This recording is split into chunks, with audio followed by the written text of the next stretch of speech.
If you're looking to access recreational marijuana, it's probably going to be this summer that you're able to get it from a BC government store that will specially sell cannabis under proposed legislation that the government tabled in the legislature here. Sets a whole bunch of rules on how you can buy cannabis, where you can get it, where you can use it.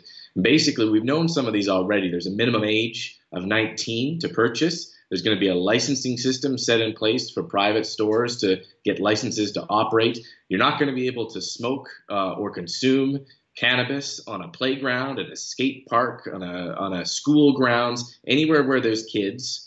And you're not going to be able to grow more than 4 plants in your own property.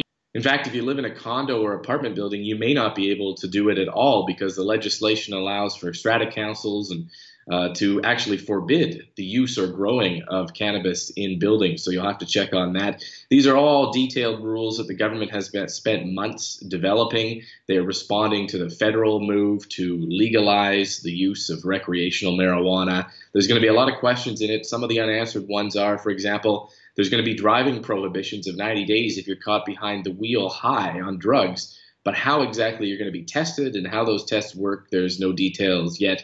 If you have a graduated license, so an N on your car, there's zero tolerance for any drug use. So you'll lose that if you've been consuming anything behind the wheel. And then there'll be lots of questions on transitioning the current illegal shops or medical marijuana shops into legal private shops and how that is going to work. And there's some details to be ironed out on the licensing there. So massive amount of legislation here, 3 bills touching on, I think, 18 different laws. But the bottom line is if you're looking for access to cannabis and marijuana, it's going to be this summer that the stores are going to start opening and you can purchase and consume it in British Columbia.